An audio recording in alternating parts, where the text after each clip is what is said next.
Good night আছে নে নাই খালি হৈ থাকে নহয় আমাৰ এইকেইটা বস্তু ঠিক আছে বাৰু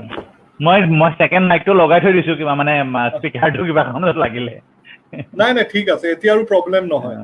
হ'ব ঠিক আছে ঠিক আছে সো অলৰেডি আমি লাইভ গৈছোৱে দাদা সো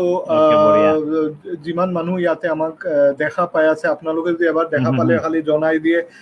যে লাইভ যোনবোৰে চাই আছে তেওঁলোকে যদি এবাৰ আমাক কৈ দিয়ে যে বস্তুবোৰ ঠিকে দেখা পাইছে উইল বি ভেৰি হ্যাপি আৰু আজি আমাৰ লগত ডক্টৰ ফিৰোজ আহমেদ আছে আৰু মোৰ কাৰণে ফিৰোজ দা সো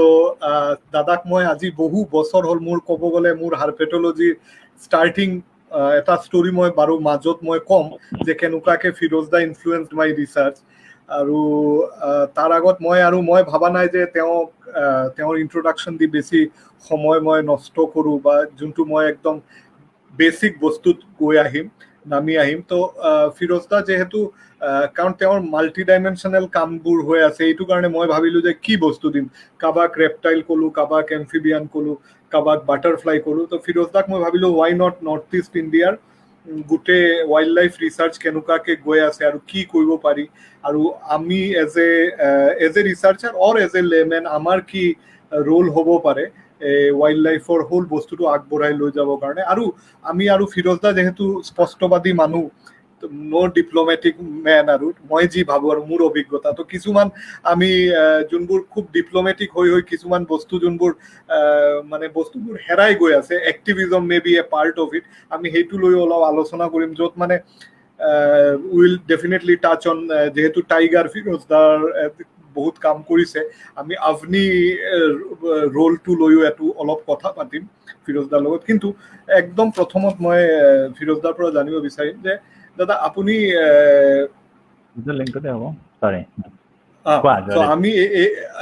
আমি এইটো জানিব বিচাৰিম কাৰণ বহুত মানুহ ইয়াতে এনেকুৱা আছে যোনে ধৰক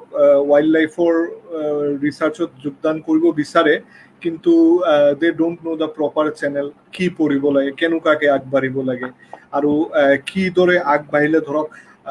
মানে এটা ৰাইট ৱে কাক লগ ধৰিব লাগে কেনেকুৱা এইটো মোৰ টাইমতো মোৰো সেনেকুৱা আছিল বাট আই ৱাজ লাকি যে শৈবাল ছাৰৰ তাত মই যোৱাৰ কাৰণে আপোনালোকক চবক লগ পাই মোৰ ষ্ট্ৰীম লাইন হৈ গ'ল বহুতৰ সেই ষ্ট্ৰীম লাইনটো নহ'বও পাৰে চ' আপুনি কেনেকুৱা জাৰ্ণি আৰম্ভ কৰিছিল আৰু কেনেকুৱা আগুৱাই গ'ল আৰু এই পইণ্টলৈকে কেনেকুৱা আহি পালে সেইটো মোৰ প্ৰথম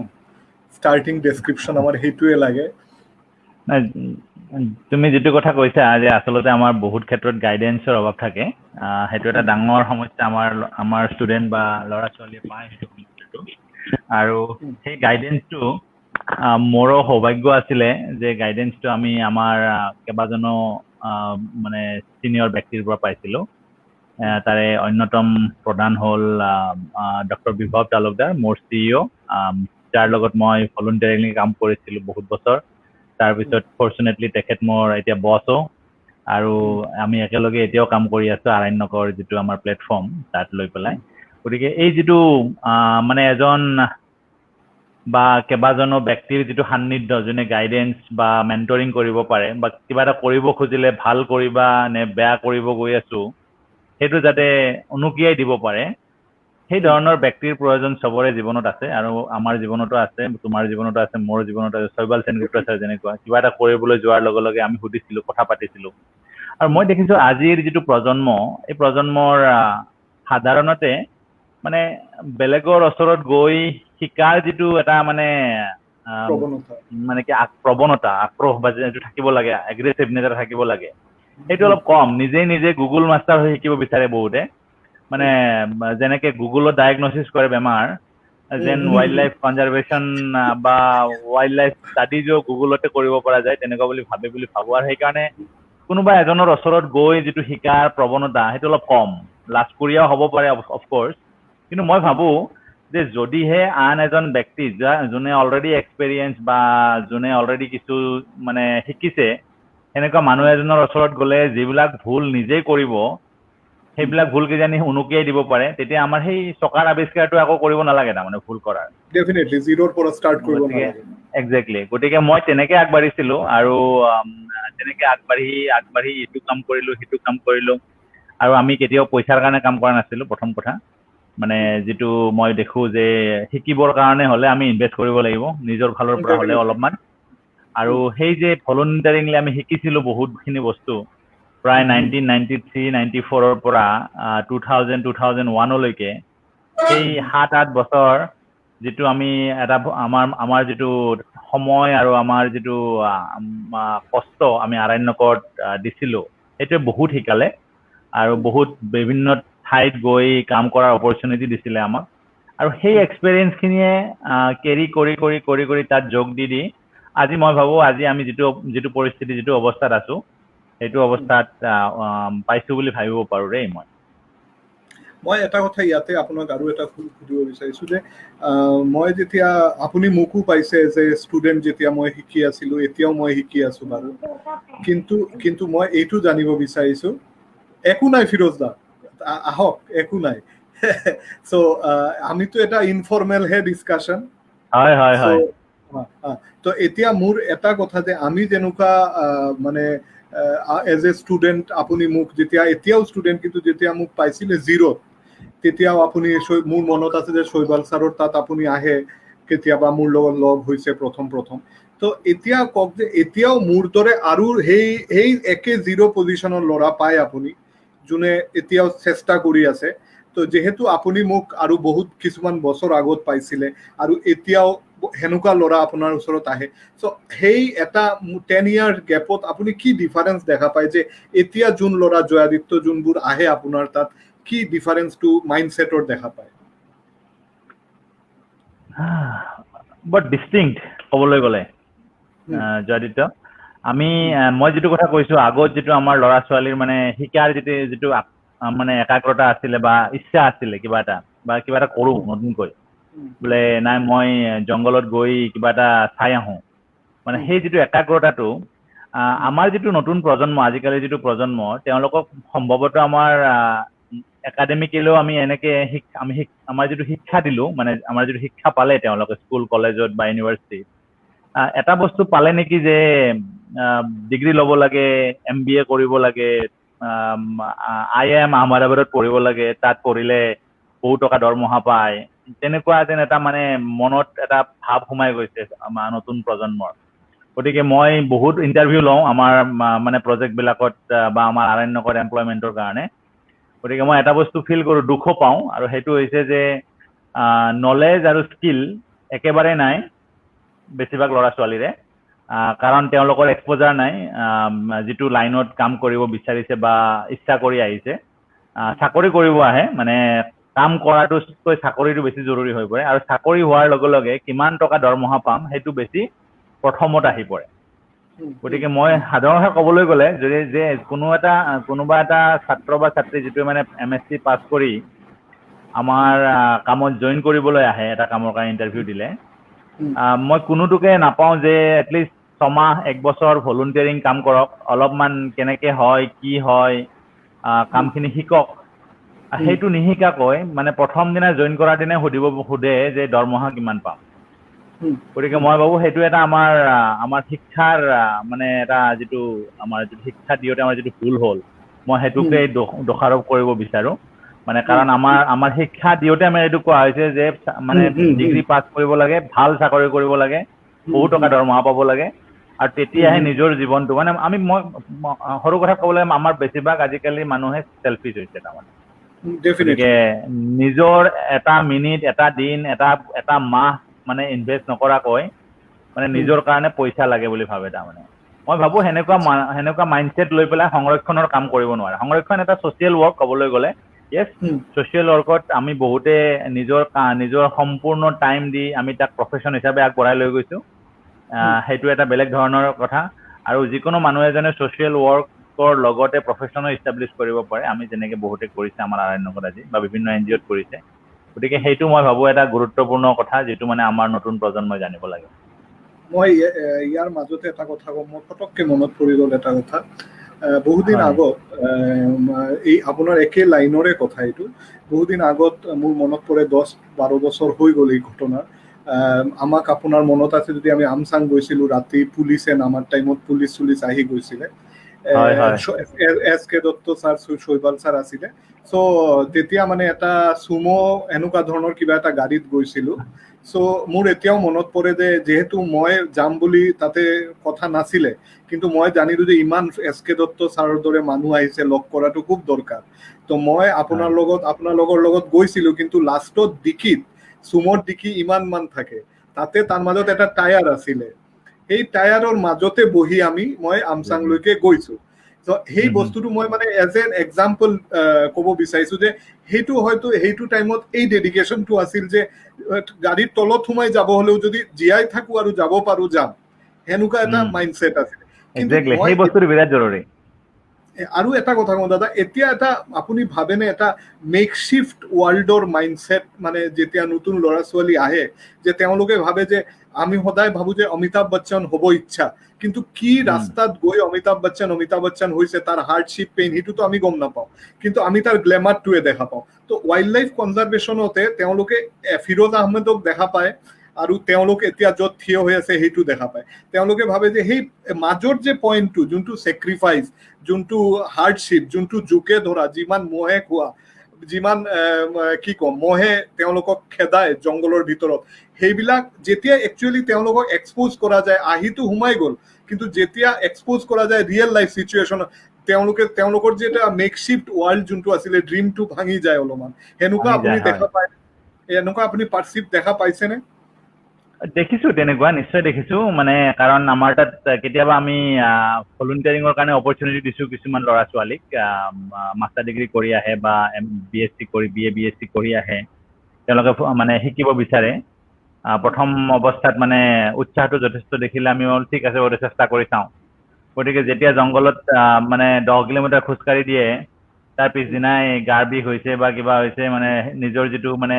physical ability to work in an environment like in a forest or in a hill range গতিকে সেইটো নাই কাৰণ আমাৰ ল'ৰা ছোৱালীক আমি আজিকালি যিখিনি ডাঙৰ হৈছে আৰু মানে মাক বাপেকেতো স্কুলৰ পৰা অহাৰ লগে লগে পানী গিলাচটো লৈ পিছে পিছে ঘূৰি ফুৰে বাবা পানী খা নিজে পানী গ্লাছো বাকী লৈ খাব নোৱাৰে তাৰমানে আজিকালি ল'ৰা ছোৱালী ৰান্ধি বাঢ়ি খাবতো বেলেগ কথা কাৰণ জংঘলতো আমি ৰান্ধি বাঢ়িও খাব লাগিব মানে ঘৰত ৰাতিপুৱা খাইছে দুপৰীয়া খাইছে আবেলি খাইছে ৰাতি খাইছে সেইটো নহয় জংঘলতো দুসাঁজো খাইছো আমি বহুত সময়ত বহুত দিন দুসাঁজ খাইছো ৰাতিপুৱা খাই ওলাই গৈছো সেনেকে খোজকাঢ়ি 20 কিলোমিটাৰ দূৰ গৈছো গৈ পেলাই আকৌ তাত গধূলি হোৱাৰ লগে লগে খানা বনাই খাইছো বহুত ঠাইত হেৰাইছো জংঘলৰ মাজত আকৌ ৰাস্তা বিচাৰি ওলাইছো গতিকে সেই যিবিলাক মানে কষ্টকৰ এটা মানে পৰিস্থিতিত পৰো আমি য'ত মানে খাবলৈও নাপায়ো আমি গৈ থাকিব লাগিব কেৱল পানী খাই গৈ থাকিব লাগিব তেনেকুৱা এটা পৰিস্থিতিত মই ভাবো আজিকালি যিখিনি ল'ৰা ছোৱালী আছে তাৰ মাজত আছে ডেফিনেটলি নোহোৱা নহয় কিন্তু মেবি মই বহুত কম পাইছো তেনেকুৱা ল'ৰা ছোৱালীৰ সান্নিধ্য এথলেটো থাকিব পাৰে তেনেকুৱা সংৰক্ষণৰ কাৰণে চব ধৰণৰ মানুহৰে প্ৰয়োজন কিন্তু মোৰ সাধাৰণ এক্সপিৰিয়েঞ্চটো এইটো যে অলপ মানে আজিকালি যিখিনি যেনেকুৱা ধৰণৰ আমি আগতে আছিলে বা মেবি আমি এটা বেলেগ ব্ৰিড আছিলো সেইটো কাৰণে আজিৰ ব্ৰিডটো অলপ বেলেগ তো সেইকাৰণে আমি এইটো নাপাওঁ আজিকালি যিখিনি বিচাৰিছো আমি আৰু এটা ডাঙৰ সমস্যা হয় সাধাৰণতে নিজৰ লগত কম্পেয়াৰ কৰা যায় বা জয়াদিত্যৰ লগত কম্পেয়াৰ কৰা যায় বা দীপাংকৰৰ লগত কম্পেয়াৰ কৰা যায় গতিকে আমাৰ হাতত কম্পেৰিজন কৰাৰ কাৰণে দুই এটা মানুহ আছে তেনেকুৱা হলে ভাল আছিলে সেনেকুৱা হলে ভাল আছিলে সেই যিটো কম্পেৰিজন সেইটো বোধহয় কম্পেৰিজনটো আজিকালিৰ জেনেৰেশ্যনৰ লগত কৰিব পৰা নাযাব সেনেকুৱা লাগিছে মই তোমাৰ যিটো এক্সাম্পল দিছিলা মানে চুমৰ পিছফালে চুমৰ ডিকিত মানে টায়াৰৰ লগত বহি যোৱা মই তাৰমানে তেনেকুৱা এটা এক্সপিৰিয়েঞ্চৰ কথা ক'ব খুজিছো আজি অপৰচুনিটি পাই ইয়াতে প্ৰথম অৱস্থাত আমি এটা কাম কৰিছিলো ওৰাঙত প্ৰায়ে গৈছিলো তাৰমানে আমি বছৰত 3-2 বাৰ তেনেকৈ গৈছিলো মোৰ এটা এক্সপিৰিয়েঞ্চ আছে ওৰাঙত যোৱা মোৰ কলিগ সুদীপ আছিলে তেতিয়া সুদীপকান্ত বৈশিষ্ট্য ডক্টৰ সুদীপকান্ত বৈশিষ্ট্য আমি দুজনে ওৰাং গৈছিলো এবাৰ মানে সম্ভৱতঃ বহাগ মাহৰ সেইখিনি সময়ত আছিলে যিমান দূৰ মনত পৰে তাৰপিছত এটা ইনচিডেণ্টো হৈছিল মই কম ওৰাঙত যেতিয়া গৈছিলো আমি তেতিয়াৰ দিনত এৰাউণ্ড 96 মান হ'ব 96-97 হ'ব ওৰাঙত যোৱাৰ তাৰমানে যিটো এক্সপিৰিয়েঞ্চ আমেজিং তাৰমানে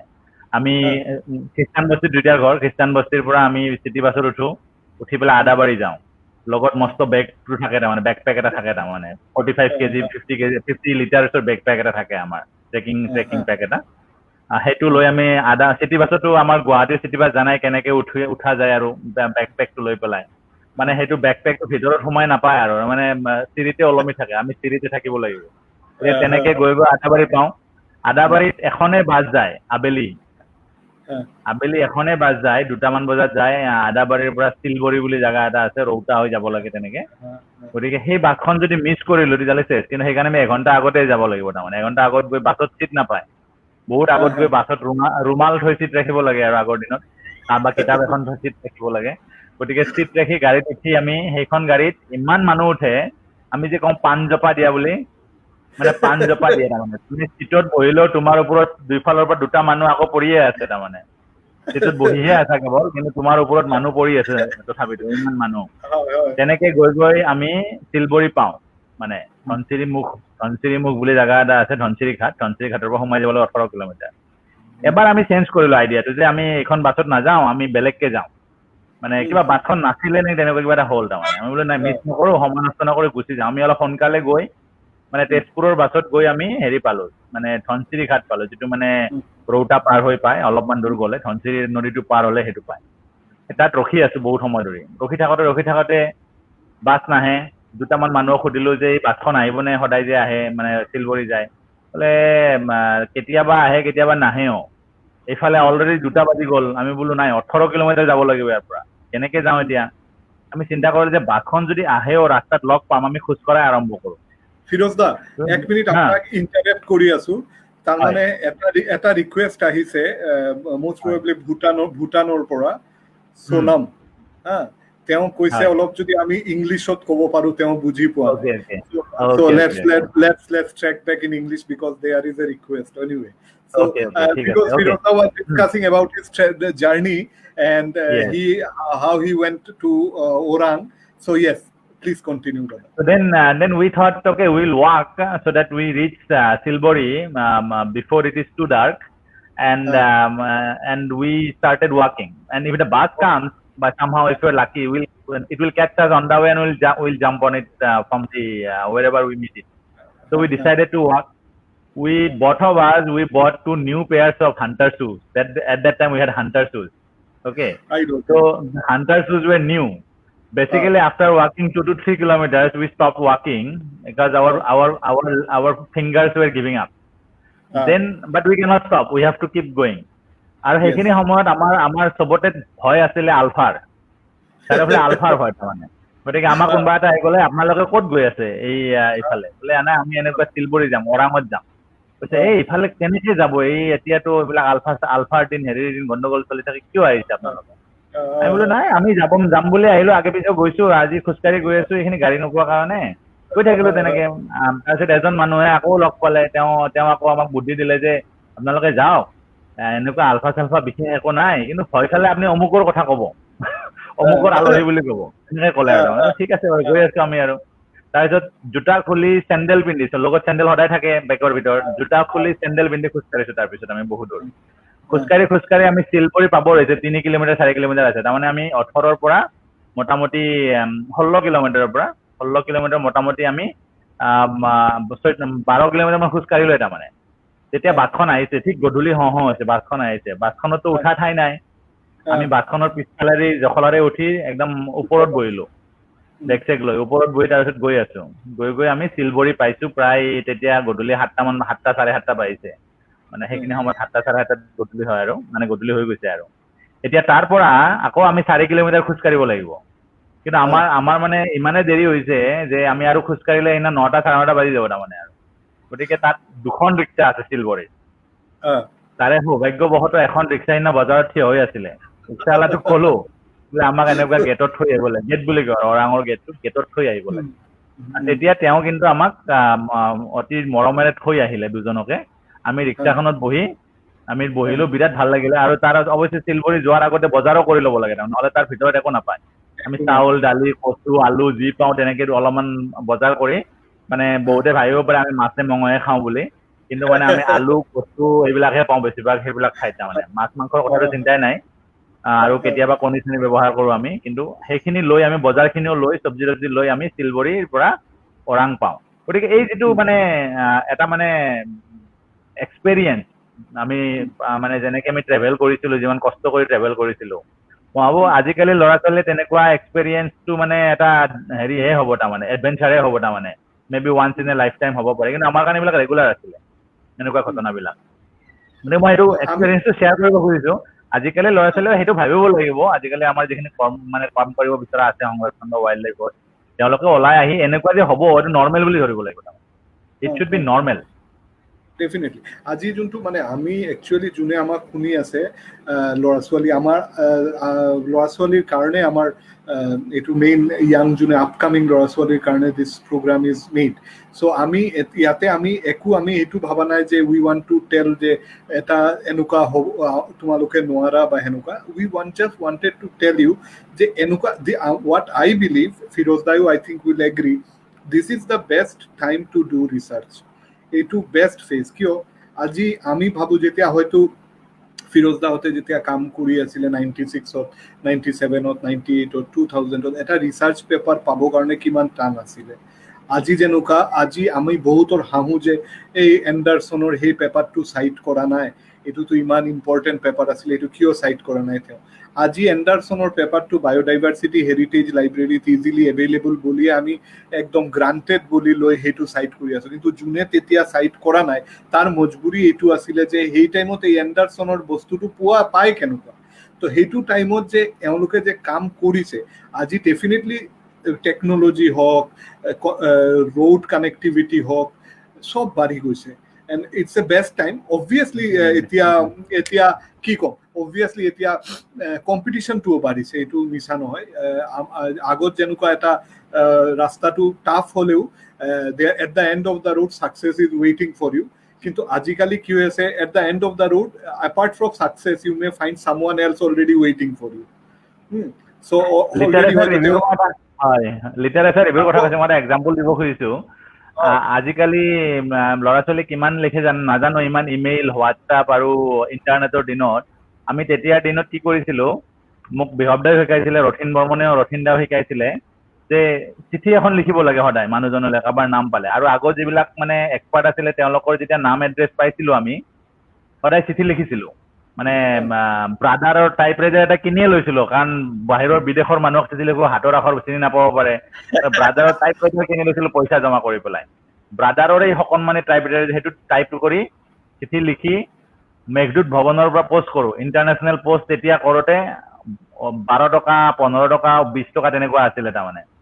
সেই দিনত তাৰমানে তেতিয়া চিঠিখন গৈ পাওঁতে একমাহ লাগে আৰু তাৰ পৰা ৰিপ্লাই আহোঁতে একমাহ লাগে গতিকে আমি পেপাৰ বিচাৰি মই স্মিথছনিয়ান মিউজিয়ামৰ মানুহক তাৰপিছত আমেৰিকান মিউজিয়াম নেচাৰেল হিষ্ট্ৰী চাইণ্টিষ্টক এইবিলাক আমি লিখিছিলোঁ আৰু তেওঁলোকে ইমান ভাল আছিলে যে চিঠিখন পোৱাৰ লগে লগে এটা ফটোকপি কৰি পেপাৰখনৰ এটা কপি পঠাই দিছিলে কেতিয়াবা এখন বিচাৰিলে লগত আৰু 4খন এক্সট্ৰাও দি দিয়ে তাৰমানে যে এইটোৰ লগত এইকেইটা কামত এইকেইটাও পঢ়িলে ভাল হ'ব তাৰমানে গতিকে সেই যিটো দিন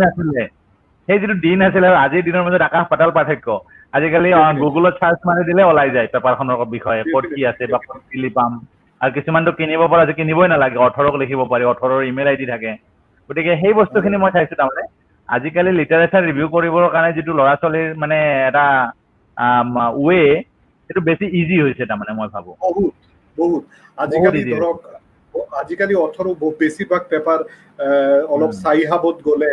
অল্টাৰনেটিভ সোৰ্চৰ পৰা পায় একদম ফ্ৰী যোনবোৰ পইচা দি কিনিব লাগে চাইহাবত ফ্ৰীত পাই আছে তাতে কিন্তু এটা কিন্তু আছে তাৰমানে কিন্তুটো হ'ল nowadays the students they are spending more time on other internet related activities than looking for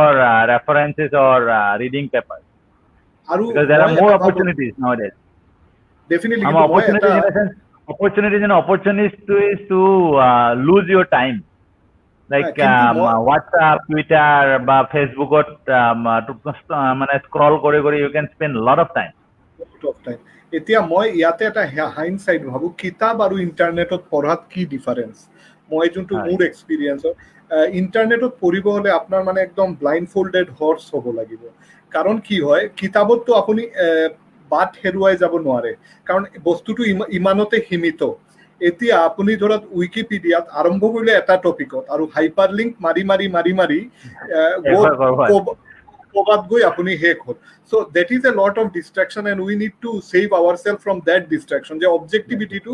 থাকিব লাগে এতিয়া ইয়াৰ মাজতে ফিৰোজ দাই যেতিয়া ক'লে যে কমিউনিকেশ্যন কেনেকুৱা কৰিছিলে অথৰহতৰ লগত বা হেৰি লাইব্ৰেৰী বা মিউজিয়ামৰ লগত ইয়াতে মই একদম ষ্টাৰ্টিঙত কৈছিলোঁ যে ফিৰোজ দা মোৰ ৰিচাৰ্চত এটা ডাঙৰ কেনেকুৱা চেঞ্জ আনিছিলে মই আজি সেই ডেটটো এতিয়াও মোৰ মনত আছে মই ডেটটো মনত নাই সিচুৱেশ্যনটো মনত আছে 10-15 বছৰমান আগৰ কথাই হ'ব তেতিয়া 2009 আপোনাৰ হেৰি কিতাপটো ওলাল reptiles and amphibians of northeast আৰু ধৰক 3 বছৰ আগত 2006-07 কথা হ'ব এইটো 6-7 তেতিয়া মই শৈবাল ছাৰৰ লেবত মানে মাজে মাজে যাওঁ নট ফ্ৰিকুৱেণ্ট বাট মাজে মাজে তেতিয়া ফিৰোজ দা সবে কয় যে এমফিবিয়ান ৰেপটাইল কৰিব হ'লে ফিৰোজ আহমেদ লগ ধৰিব লাগিব তো মই মানে নতুন ভয়ে অলপ গৈছো এজন মানুহ আহি বহিছে আৰু মই এনেকুৱা দুবাৰ তিনবাৰ দেখা হৈছে মোৰ ফিৰোজ দাৰ লগত বাট মই পিছে আৰু ভিৰ আছে সবৰ পিছত মই থিয় হৈ আৰু আচ্ছা তেওঁ হয় নেকি তো ফিৰোজ দা কেনেকুৱা মোক চেঞ্জ কৰিলে আৰু এই একদম ভেৰি ইনিচিয়েলি মোক চেঞ্জ কৰি দিলে কেনেকুৱা মই তেতিয়া মানে লিজাৰ্ডত ইণ্টাৰেষ্টেড লিজাৰ্ডত ইণ্টাৰেষ্টেড সৰু সুৰা ইণ্টাৰেষ্ট আছে তেতিয়া এটা ডাঙৰ কনফিউজন হ'ল যে হেমিডেক্টাইলাছ গাৰ্নটি আৰু হেমিডেক্টাইলাছ ধৰক বেলেগ গাৰ্নটিৰ দৰে যদি কিবা আছে ব্ৰুখি বা কেনেকুৱাকে আইডেন্টিফাই কৰে তো চিনশিল আমাৰ তাত স্পেচিমেনো নাই সেনেকুৱা তেতিয়া দুজন আছিলে এৰন বাৱাৰ আৰু উইনডাম তেতিয়া কাম কৰি আছিলে তো আমি জেনাৰেলি উই থট যে আমি কেনেকুৱা ইমেইল ৱাজ দেয়াৰ 2006 আমাৰ এভেইলেবল আছিলে ইমেইল সো আমি কেনেকুৱা আমাৰ এটা আছিলে নে আমি প্ৰশ্ন কৰিলে উত্তৰ দিব নেকি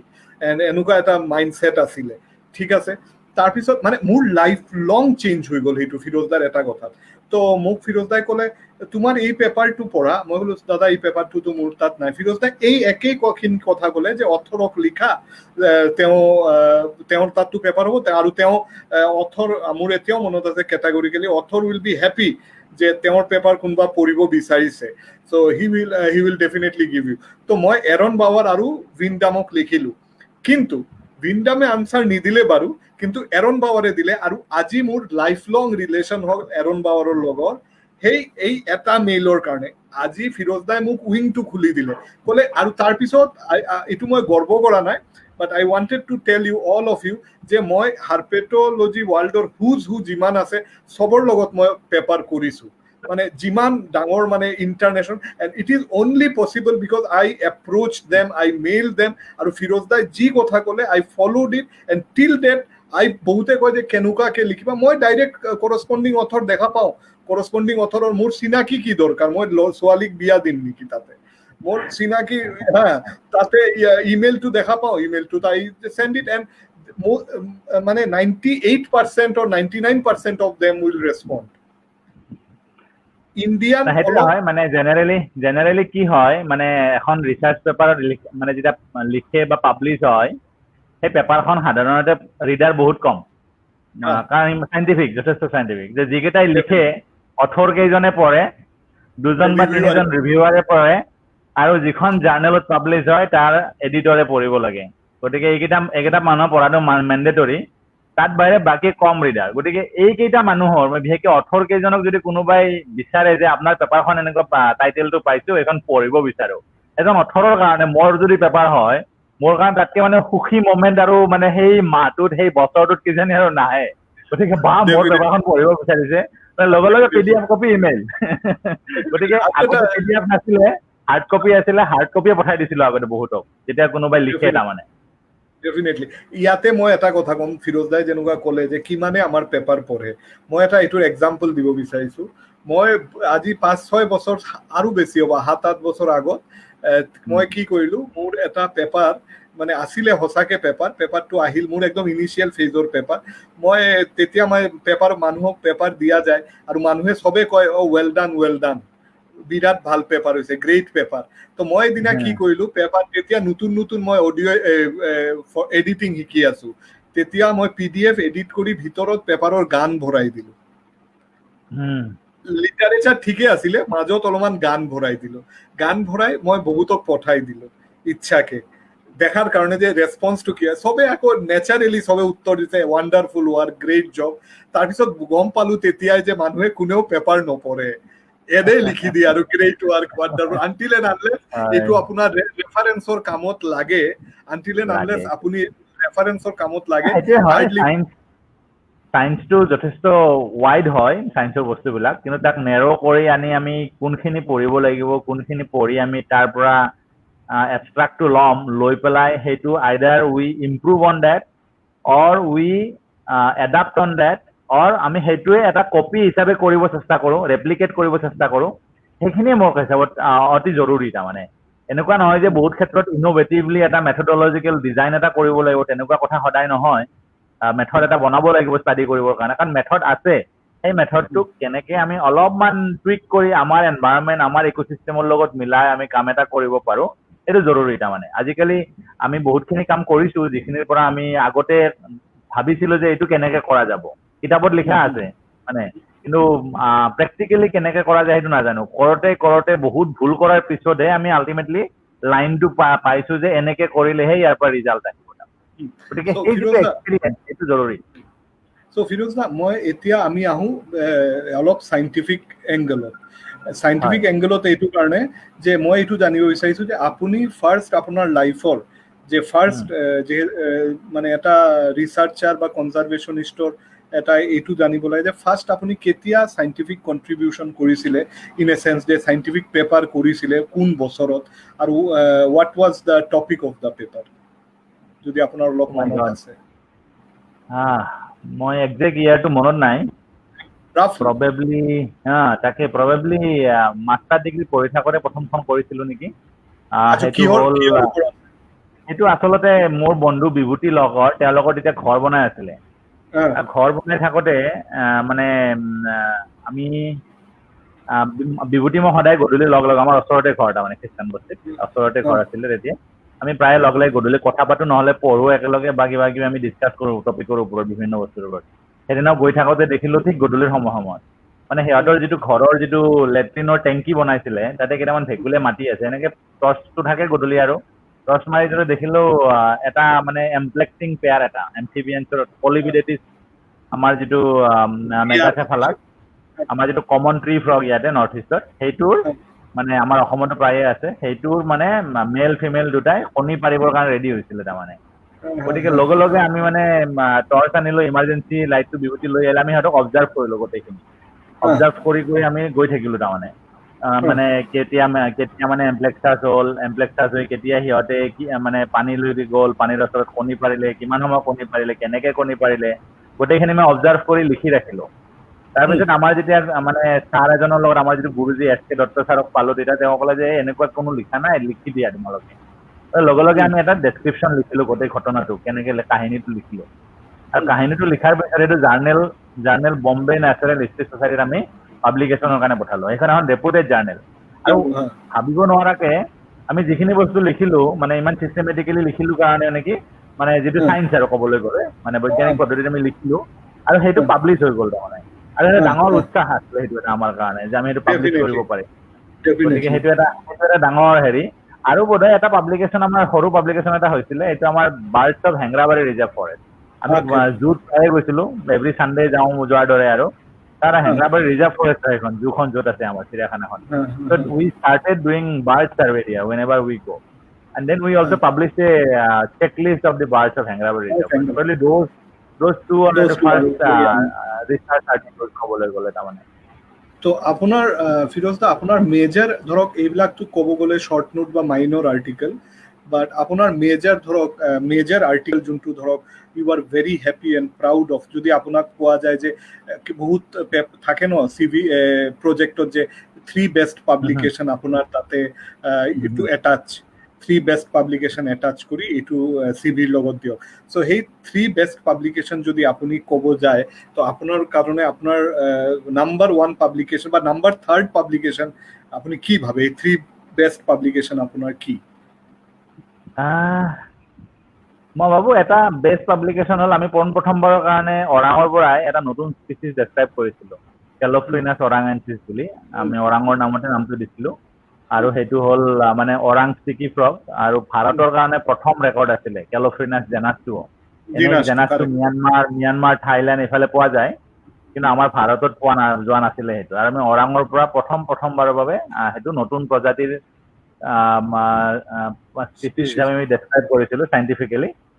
আৰু সেইখন হামাদ্ৰিয়াদত পাব্লিছ হৈছিল, হামাদ্ৰিয়াদ নামৰ জাৰ্নেলখনত। আৰু সেইটো মই ভাবোঁ এটা one of the significant publication, যিটোৱে মানে আমাৰ নৰ্থ ইষ্টৰ এমফিবিয়াত কাম কৰাৰ কাৰণে আমাক আকৌ উৎসাহ যোগাইছিলে। তেনেকৈ আমাৰ কেইবাটাও নতুন স্পেচিছ আছে। আৰু এটা পাব্লিকেশ্যন আছিলে মই ভাবোঁ আমাৰ বায়'লজিকেল কনজাৰ্ভেশ্যনত পাব্লিছ হৈছিলে। সেইটো আমাৰ নৰ্থ ইষ্টৰ এমফিবিয়াবিলাক লৈ পেলাই, এমফিবিয়ানছ আৰু ৰেপটাইলছ লৈ আমি পাব্লিকেশ্যন এটা কৰিছিলোঁ, যিটোৱে মানে আমাৰ নৰ্থ ইষ্টৰ যদি আমি বিভিন্ন ঠাইত প্ৰটেক্টেড এৰিয়াবিলাক আমি মানে বনোৱা যায়, ক'ত বনালে বেছি এফেক্টিভ হ'ব, তেনেকুৱা ধৰণৰ পাব্লিকেশ্যন এটা আছিলে। বায়'লজিকেল কনজাৰ্ভেশ্যনৰ ফাৰ্ষ্ট পাব্লিকেশ্যন আছিলে সেইটো। গতিকে বায়'লজিকেল কনজাৰ্ভেশ্যন এখন বিৰাট ৰেপুটেড জাৰ্নেল, সেইখনত পাব্লিছ হোৱাটো এটা ছিগনিফিকেণ্ট বুলি ক'ব পাৰি। আৰু এটা পাব্লিকেশ্যন ৰিচেণ্টলি আমাৰ বায়'লজিকেল জাৰ্নেলত দিছে, এইটো মানাহৰ পৰা। তাৰমানে মানাহৰ আমাৰ যিবিলাক কাম চলি আছে বাঘ, খাদ্য প্ৰাণী আৰু হেবিটেটৰ ওপৰত, সেইটো এটা মোৰ PhD ষ্টুডেণ্ট দীপাংকৰ লহকৰ আছে, সেইখনত জড়িত মেইনলি। গতিকে এনেকুৱা তিনিটা ক'বলৈ গ'লে তিনিটা এটা মেজৰ পাব্লিকেশ্যন হয় আমাৰ ফালৰ পৰা। চ' ফিৰোজদাৰ যদি মই ৰিচাৰ্চ পিৰিয়ডটো মানে দুই ভাগত ভাগ কৰি দিওঁ, ব্ৰেক কৰি, দুটা ইণ্টাৰভেলৰ আগত আৰু ইণ্টাৰভেলৰ পিছত। চ' আপোনাৰ এটা ফেজ অফ লাইফ ষ্টাডি গৈছে এক্সক্লুচিভলি এমফিবিয়ান আৰু ৰেপটাইল। আজিও after do U are not very at this moment, মই দেখা পোৱা নাই যে আপুনি very active in এমফিবিয়ান and reptile, বাট মই দেখা পাইছোঁ যে আপোনাৰ ফাৰ্ষ্ট ফেজ যোনটো মেইন আপোনাৰ কণ্ট্ৰিবিউশ্যন নৰ্থ ইষ্টৰ এমফিবিয়ান ৰেপটাইল, আমি ভাবোঁ শৈবাল ছাৰ, অভিজিত বাদ দিলে আপুনি নেক্সট, এই তিনিজনে মেইন মানে ষ্টাৰ্টিঙৰ মানে এমফিবিয়ান ৰেপটাইল। চ' আপুনি এমফিবিয়ান ৰেপটাইলৰ পৰা আপুনি এটা মাজত এটা হঠাৎকে আপুনি আৰু এটা ফালে গ'লে, চ' সেই শ্বিফ্টটো কেনেকুৱা হ'ল? ক'বলৈ গ'লে তাৰমানে যিহেতু আমি প্ৰফেচনেলি কাম কৰি আছিলোঁ, এমফিবিয়ানছ ৰেপটাইলছত আমাৰ মানে যিখিনি কাম কৰাৰ কাৰণে, যিবিলাক আমি ৰিচাৰ্চ কৰাৰ কাৰণে আমাক প্ৰয়োজন হয়, ৰিচোৰ্চৰ প্ৰয়োজন, সেইটো আমি বহুত কম পাইছিলোঁ, তাৰমানে নাই বুলিয়ে ক'ব পাৰি। আৰু যেতিয়া মানে আমি নৰ্থ ইষ্টৰ প্ৰথম কামখিনি কৰিলোঁ, আমি যিখিনি পাৰোঁ এইখিনি কৰিলোঁ সৰু সুৰা সমলেৰে। তাৰপিছত আমাৰ আৰণ্যকৰ ফালৰ পৰা মোৰ ওপৰত এটা ৰেছপনচিবিলিটি দিয়া হৈছিলে যে আমি আৰণ্যকৰ এটা টাইগাৰ প্ৰগ্ৰেম বুলি এটা মানে প্ৰগ্ৰেম কৰিব লাগে, বনাব লাগে। আৰু সেইটো যিহেতু মোক দিয়া হ'ল দায়িত্বটো, তেতিয়া মই সেইখিনি সময়তে এমফিবিয়াৰ কিছু কাম চলি আছিলে, আজিও চলি আছে, তেতিয়াৰ পৰা চলি আছে। দেখিলোঁ যে এইটো কামত অলপমান নতুনত্ব এটা আছে, তাৰমানে যে কেমেৰা লগাই বাঘ অধ্যয়ন কৰিব পাৰি, এইবিলাক শিকিলোঁ অলপমান থিয়ৰিটিকেলি। তাৰপিছত ইকুইপমেণ্ট কিনি আমি আৰম্ভই কৰিলোঁ।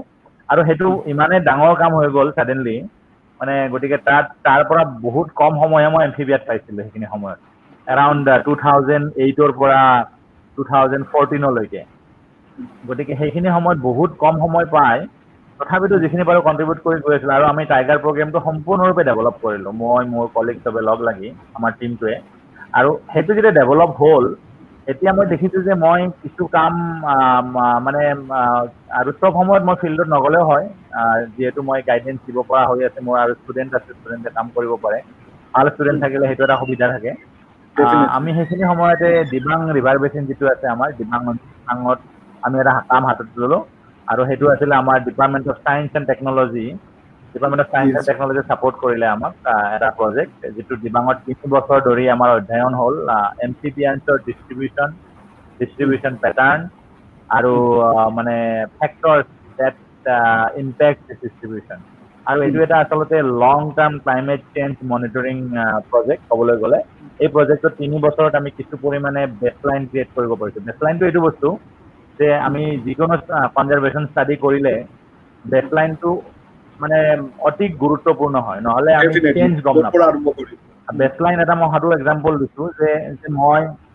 যদি মই মোৰ আজি যদি ৱেটৰ কথা, যে মই অভাৰ ৱেট ফৰ এক্সাম্পল, মই নিজৰ ৱেট মেনেজ কৰিব বিচাৰিছোঁ, তেতিয়াহ'লে আমাৰ বেছলাইন এটা ক্ৰিয়েট কৰিব লাগিব। মোৰ বেছলাইনটো হ'ল অতি ইজি ক্ৰিয়েট কৰাটো, যে মই ওজনটো জুখি চালোঁ। আজি 13 ছেপ্টেম্বৰত মোৰ ওজন 80 কেজি ফৰ এক্সাম্পল, যে মোৰ টাৰ্গেট হ'ল 72 কেজিলৈকে আনা, মই 8 কেজি যে কমাব লাগিব, সেই 8 কেজিটো মোৰ টাৰ্গেট, আৰু বেছলাইনটো হ'ল মোৰ মানে 80 কেজি। 80 কেজি সিমিলাৰলি আমি এমফিবিয়ান ৰিচাৰ্চ হওক বা যিকোনো ৰিচাৰ্চ হওক আমি বেছলাইন ক্ৰিয়েট কৰি ল'ব লাগে। আৰু বেছলাইনটোৰ পৰা আমি ক'ত চেঞ্জ হৈছো, ওপৰত গৈছো নে তলত গৈছো, বা আমি টাৰ্গেটৰ ফালে গৈছো নে টাৰ্গেটৰ পৰা দূৰলৈকে গৈছো, সেইটো আমি গম পাম। যদি মোৰ ওজন যদি মাজতে বেছিকে খানা খোৱাৰ কাৰণে যদি 85 কেজি হ'ল, তাৰমানে মই বেছলাইনৰ পৰা আঁতৰি গৈছো, টাৰ্গেটৰ পৰা আঁতৰি গৈছো, আৰু বেছলাইনটোৱে মোক কৈ দিছে মই বেছলাইন এইটো আছিলে, মই কিন্তু ইয়াত গৈছো, মই ইয়াতহে আহিব লাগে, তলতহে আহিব লাগে। গতিকে বেছলাইনটো আমি সেইকাৰণে ক্ৰিয়েট কৰি লওঁ। আৰু এইটো আচ্ছা চব কামতে বেছলাইন ক্ৰিয়েট কৰি ল'ব পাৰি, আৰু এইটো অতি জৰুৰী যিকোনো ৰিচাৰ্চৰ ক্ষেত্ৰত। বিশেষকে কনজাৰভেশ্যন ৰিচাৰ্চ, যিটো ৰিচাৰ্চে কনজাৰভেশ্যনত ইম্পেক্ট কৰে, তাত যদি বেছলাইন নাথাকে তেতিয়াহ'লে মনিটৰিং কৰিব নোৱাৰি। ইণ্ডিকেটৰ নাথাকিলে মনিটৰিং কৰিব নোৱাৰি। সো ফিৰোজ দা মনিটৰিং এটা নহ'লে আগত গৈছে নে পিছত গৈছে আমি নাজানো। নাজানো। ফিৰোজ দা এই ইয়াৰ মাজতে মই যিহেতু আপোনাক এটা প্ৰশ্ন কৰিছিলো আৰু আপোনাৰ পৰা মই জানিছিলো যে উত্তৰটো পাম। প্ৰশ্নটো সেইটো কাৰণে কৰা গৈছিলে যে আপুনি এমফিবিয়ানৰ পৰা টাইগাৰলৈকে যিহেতু গৈছিলে, আৰু আপুনি খুব প্ৰেক্টিকেলি কেণ্ডিডভাৱে ক'লে যে বস্তুটো এতিয়া মই ভাবো with due respect to tiger, আমাৰ যিহেতু নৰ্থ ইষ্ট এটা হাব অফ আপুনি যিহেতু মানে এমফিবিয়ান এতিয়া যোনে এক্সক্লুচিভলি টাইগাৰৰ লগত কাম কৰিছে বা হায়াৰ মেমেলৰ লগত কাম কৰিছে, তেওঁ এই লোৱাৰ লেচাৰ নন এনিমেলৰ বিষয়ে ইমান বস্তুটো গুৰুত্বও নিদিব আৰু বস্তুটো নাজানিব। কিন্তু এতিয়া যে আমাৰ বহুত ল'ৰা ছোৱালী ইণ্টাৰেষ্টেড হৈ আছে আৰু মাইক্ৰ' লেভেলত ষ্টাডি কৰিব বিচাৰিছে, যেনেকুৱা amphibian reptile, lower lesser, not only amphibian reptile but lesser known fauna, তাত স্পাইডাৰ হ'ব পাৰে, গ্ৰাছ হপাৰ হ'ব পাৰে, যোনে মানে কেৰিজমেটিক হ'ব কেৰিজমেটিক চাগে নহয়, কিন্তু দে আৰ ইকুৱেলি ইম্পৰ্টেণ্ট। চ' আমি এতিয়া আপুনি যিহেতু বেছলাইনৰ কথা ক'লে, আমাৰ এটা লেচাৰ নোন এনিমেলৰ ষ্টাডি কৰাৰ কাৰণেও চাগে আমাৰ এটা বেছলাইনৰ প্ৰয়োজন আছে। নহ'লেতো আমি বহুত ধৰক আজি যেতিয়া আপুনি টাইগাৰত গ'লে, তো ডেফিনেটলি মইতো বাৰু যিহেতু মই এমফিবিয়ান আৰু ৰেপটাইল লৈয়ে কাম কৰোঁ, মই ভাবিম যে যোনে টাইগাৰ ৰিচাৰ্চ কৰে এওঁ ক'ব যে ফিৰোজ আহমেদ প্লাছ হ'ল, কিন্তু মই ক'ম যে ফিৰোজ আহমেদ মাইনাছ হ'ল। কাৰণ যিহেতু এমফিবিয়ান ৰেপটাইল, যদি Firoz Ahmed was given proper support, proper like যিমান প্ৰজেক্ট এটা এমফিবিয়ান ৰেপটাইলত যিমান প্ৰজেক্ট ভেলু ৱাৰ্থ হ'ব লাগে, সেনেকুৱা যদি আমাৰ গভমেণ্টৰ ফালৰ পৰা বা বিভিন্ন অৰ্গেনাইজেশ্যনৰ ফালৰ পৰা আহিলেহেঁতেন, তেনেহ'লে আপুনি হয়তো বা আৰু আপোনাৰ দৰে মানুহ হয়তো এই লাইনত আৰু কণ্ট্ৰিবিউট কৰিলেহেঁতেন। চ' আমি এইটো কাৰণে যোনটো আজি বহুত ল'ৰা ছোৱালী ইণ্টাৰেষ্টেড আছে, কিন্তু দে লুজ ইণ্টাৰেষ্ট, কাৰণ তেওঁলোকৰ ছাষ্টেইনেঞ্চ ষ্টেক থাকে, তেওঁলোকৰ ঘৰ পৰিয়ালৰ বহুত প্ৰেছাৰ থাকে। চ' এই যে তেওঁলোকৰ বহুতে সাপৰ মহলৈ আহে এই ফিল্ডত, ঠিকে, বাট দেন দে শ্ল'লি আমি চবে ধৰক সঁচা কথা এইটোৱে যে সাপৰ পৰা এটা লিড লৈ এমফিবিয়ান ৰেপটাইলত সোমাই গৈছো। ইনিচিয়েলি চামৱাট সাপ লৈ অলপ ইণ্টাৰেষ্টেড আছিলো, এতিয়া এওঁলোকে আমি চবে ধৰক অলপ চলপ কণ্ট্ৰিবিউট কৰিব বিচাৰিছো, কিন্তু at the end of the road আমি এটা হোপলেছনেছ ফিল কৰি আছো, এটা ব্লকেড যোনটো আমি ভাঙি যাব পৰা নাই। মানে এইটো ধৰক মই ভাবো, আপুনি যিহেতু টাইগাৰতো আছে, আপুনি ভালকে ক'ব পাৰিব যে এটা average project in tiger, funding এজেঞ্চিৰ ওচৰত যদি পঠাও, এটা average project on tiger and as এটা below above average or almost very good project in amphibian reptile, still চাব যে average project of tiger sometime gets the money, support. So এতিয়া মোৰ সেইটো কথা হ'ল যে আমি the students here, they want to know how to look ahead. মানে আমি যদি লং টাৰ্ম এটা কাম কৰিব বিচাৰিছো, আমি সাস্টেইনেন্সও লাগিব, আমাৰ নলেজও লাগিব। চ' what should we do? What would be the right path? গোটেই বস্তুটো আচলতে চাবলৈ গ'লে, যিহেতু এনেকুৱা কিছুমান ৰিচাৰ্চ আছে যিবিলাক ফাণ্ড ৰেইজিঙৰ ওপৰত ডিপেণ্ড কৰে, গতিকে ফাণ্ড ৰেইজ হ'লেহে কিছুমান ৰিচাৰ্চ কৰিব পৰা যায়, আৰু কিছুমান ৰিচাৰ্চ আছে ঘৰৰ ওচৰতো কৰিব পাৰি, ফাণ্ডৰ প্ৰয়োজন নাই। গতিকে এইটো নেচেচাৰী নহয় যে মই এমফিবিয়ান ৰিচাৰ্চ এটা কৰিলে যে মই ডেইলি ফিল্ডত গৈ ডাটা কালেক্ট কৰিব লাগিব 100 কিলোমিটাৰ দূৰত গৈ পেলাই, বা 50 কিলোমিটাৰ। এনেকুৱা হ'ব পাৰে যে মই এমফিবিয়ান ৰিচাৰ্চ এটা কৰিছোঁ, মোৰ ওচৰৰে এখন খেতি পথাৰত মই কাম কৰিছোঁ, য'ত মই খোজকাঢ়ি যাব পাৰোঁ, খোজকাঢ়ি গৈ ঘৰত ভাত খাই যাব পাৰোঁ, বাহিৰত খাব দৰকাৰ নাই, আৰু মই গধূলি ধুনীয়াকৈ কামখিনি কৰি আকৌ ঘৰতে শুই থাকিব পাৰোঁ। কোনো ধৰণৰ খৰচ নাই ক'বলৈ গ'লে। ইকুইপমেণ্ট যি 2-এটা লাগিব সেইখিনিত বাহিৰে। ইকুইপমেণ্টৰ যোগাৰটো বহুতৰ পৰা বড়ো কৰিব পাৰি কেতিয়াবা। মই ভাবোঁ যদি মোক কালি কোনোবাই আহি সোধে যে মই এইখিনি কাম কৰিব বিচাৰিছোঁ, মই 2-এটা ইকুইপমেণ্ট পাম নেকি, I will be happy to provide, হয় নে নহয়? গতিকে সেইটো খৰচ কমি গ'ল। এই কথাটো হ'ল, যেতিয়া ৰিচাৰ্চটো কৰিব, এই ধৰণৰ ৰিচাৰ্চটো এইটো maybe once in a week যাব লাগিব, কিন্তু চিষ্টেমেটিকেলি এভৰি উইক যোৱাটো জৰুৰী, so that you can capture this seasonality also, মানে তোমাৰ যিটো এনসাৰ ভাবি আছা, ৰিচাৰ্চৰ কুৱেশ্যন ভাবি আছা। কিন্তু বহুত ক্ষেত্ৰত কি দেখা যায়, আমাৰ মানুহ, আমাৰ ল'ৰা ছোৱালী বা যিখিনি ৰিচাৰ্চ কৰা মানুহ আহে কৰিবৰ কাৰণে, দে থিংক দেট এই গাড়ী এখন নহ'লে, কেমেৰা দুটা নহ'লে, মানে GPS টো নহ'লে আৰু ডাঙৰ ডাঙৰ ইকুইপমেণ্ট নহ'লে যেন ৰিচাৰ্চ নহ'ব, আৰু বহুত দূৰত গৈ জংঘলতহে কৰিব লাগিব, অৰুণাচলত গৈ নকৰিলে নহ'ব, সেনেকুৱা নহয় কথাটো। গতিকে টু ষ্টাৰ্ট উইথ আমি ঘৰৰ ওচৰৰ পৰা আৰম্ভ কৰিব পাৰোঁ, ঘৰৰ ভিতৰৰ পৰা আৰম্ভ কৰিব পাৰোঁ বহুত ক্ষেত্ৰত, মানে এটা ৰিচাৰ্চ। গতিকে সেই আইডিয়াটো আমি আমাৰ ছিনিয়ৰ যিবিলাক আছে আমিও দিব লাগিব, আমি মেণ্টৰিং কৰিব পাৰিব লাগিব, যদিহে আমাৰ ওচৰত ল'ৰা ছোৱালী আহে ৰিচাৰ্চ কৰিম বুলি, নাম্বাৰ 1। আৰু দ্বিতীয় কথাটো হ'ল যে যিবিলাক বস্তুত আমি কনজাৰভেশ্যনৰ কাৰণে আমি ফাণ্ড পাওঁ, এতিয়া মই কিছুমান বস্তুত দেখিছোঁ ইমান বছৰ মানে ফাণ্ড ৰেজিঙৰ লগত জড়িত হৈ থকাৰ পিছত, যে এটা conservation dependent large animal, tiger হওক, এলিফেণ্ট হওক, হুলক গিবন হওক, বা তেনেকুৱা ৰাইনো হওক, সেইবিলাক এনিমেলৰ নামত ডনেশ্যন দিয়া মানুহ বহুত আছে। গতিকে তেনেকুৱা ক্ষেত্ৰত ফাণ্ড ৰেজিংটো ইজি হয়। কিন্তু যেতিয়া আমি গ্ৰেণ্ড প্ৰপ'জেলটো লিখিম, আমি গ্ৰেণ্ড প্ৰপ'জেলত এনেকুৱা বস্তু আমি ভৰাব পাৰোঁ যে আমি, ঠিক আছে, আমি কাজিৰঙাৰ ৰাইনো অধ্যয়ন কৰিব বিচাৰিছোঁ, ৰাইনোৰ লগত সেই হেবিটেটত থকা অন্য প্ৰাণীবিলাকৰ বিষয়ে জানিব বিচাৰিছোঁ, ৰাইনোৱে কেনেকৈ বাকী এনিমেলবিলাকক সহায় কৰিছে। That might be an interesting project for a donor, যদিও মই সেইটো লাইনত কাম কৰা নাই, মানে সেই লাইনত কাম কৰা নাই আজিলৈকে, কিন্তু সেইটো এটা মানে ভাল প্ৰজেক্ট হ'ব পাৰে। তেনেকৈ বহুত ক্ষেত্ৰত এই এনিমেল কেইটাৰ বা এনেকুৱা এনিমেলখিনিৰ হেবিটেট কনজাৰভেশ্যনৰ কাৰণে ফাণ্ডিং কৰে। ত' হেবিটেট মানেতো গোটেই ইক'চিষ্টেমটো কনজাৰভেশ্যনৰ কথা আহিলে, আৰু ইক'চিষ্টেমটো কনজাৰভেশ্যন কৰিবলৈ আমি বেলেগ এনিমেলৰ বিষয়ে জানিব লাগিব। গতিকে বেলেগ এনিমেলবিলাকৰ ভিতৰত এইবিলাকে আছে, বাটাৰফ্লাইজ, তাৰপিছত ইনচেক্ট, এম্ফিবিয়ান, স্নেক, বাৰ্ড, সেইবিলাকৰ বিষয়ে যেতিয়া আমি অধ্যয়ন কৰিম হেবিটেটত, সেইটো এটা ভাল ৰিচাৰ্চ এটা। গতিকে হেবিটেট কনজাৰভেশ্যনো কৰিব পাৰিব লাগিব, আৰু বেলেগ স্পিচিছৰ মানে গৱেষণাও কৰিব পাৰিব। সাধাৰণতে কি হয়, গভৰ্ণমেণ্ট অফ ইণ্ডিয়া বা বিভিন্ন গভৰ্ণমেণ্টৰ ফাণ্ডিংবিলাক জেনেৰেলি একাডেমিক হয়, তাৰমানে বেছিভাগ ক্ষেত্ৰত। একাডেমিক মানে এইটো যে পিয়'ৰ চাইণ্টিফিক ৰিচাৰ্চ। গতিকে পিয়'ৰ চাইণ্টিফিক ৰিচাৰ্চত এটা কম্পিটিশ্যন থাকে, ডাঙৰ ডাঙৰ একাডেমিক ইনষ্টিটিউশ্যনবিলাকৰ বা ডাঙৰ ডাঙৰ চাইণ্টিষ্টবিলাকে ভাৰী হৈ পৰে আমাৰ ওপৰত, তোমাৰ মোৰ ওপৰত ভাৰী থাকিব সদায় তেওঁলোক। গতিকে তেওঁলোকৰ প্ৰতি, আৰু ইউনিভাৰ্চিটি বা IIT বা তেনেকুৱা ইনষ্টিটিউশ্যন যদি জড়িত থাকে, সেইটোৰ প্ৰতি গভৰ্ণমেণ্টৰ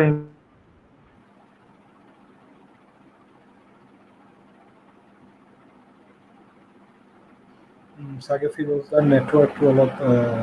কাট খালে নেকি, যিয়ে নহওক আমি তেওঁ আহিছে অকণমান মোৰ কানেকশ্যনৰ গণ্ডগোল হৈছিলে। মই এইটো কৈ আছিলোঁ যে যিয়ে নহওক, যে আমি ভালকৈ নকৰিম, আমিও ভালকৈ কৰিম, কিন্তু আমাৰ ফাণ্ড ৰেজিংটোত অলপ ডিফিকাল্ট হৈ যায় তেনেকুৱা কামবিলাকত। পিয়'ৰ এম্ফিবিয়ান ৰিচাৰ্চ কৰিবলৈ হ'লে মই ভাবোঁ গভৰ্ণমেণ্ট অফ ইণ্ডিয়াৰ কিছুমান ফাণ্ডিং আছে এতিয়াও, department of science and technology, department of biotechnology, national mission on Himalayan ecosystem এটা আছে, NMHS বুলি, তেনেকুৱা ধৰণৰ কিছুমান ফাণ্ডিং আছে যদি কোনোবাই কৰিব বিচাৰে। গতিকে সেই ধৰণৰ, কিন্তু কথাটো হ'ল আমি কি ধৰণৰ ৰিচাৰ্চ কৰিব গৈ আছোঁ, সেই ৰিচাৰ্চটো ভৱিষ্যতত কেনেকৈ ইম্পেক্ট কৰিব,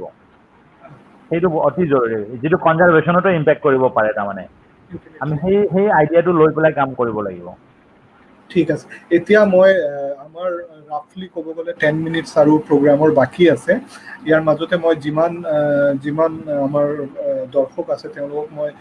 অনুৰোধ জনাইছোঁ যে আপুনি যদি ফিৰোজদাৰ পৰা কিবা জানিব বিচাৰিছে বা কিবা যদি আপোনাৰ প্ৰশ্ন আছে, আপুনি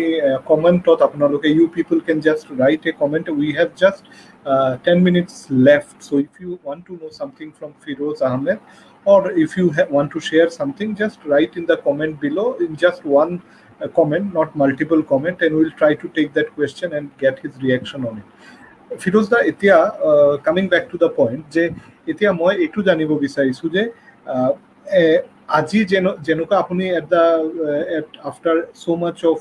field in Northeast India and going around the world as well, so আপুনি এটা যেহেতু আপুনি হয়তো আপুনি এজ এ ৰিচাৰ্চাৰ আপুনি এনেকুৱা খালি নিজৰ ফিল্ড নহয়, আপুনি ভাবে এই জংঘলৰ ওচৰতে এই কামটো কৰিলে ইয়াতে ভাল হ'ব,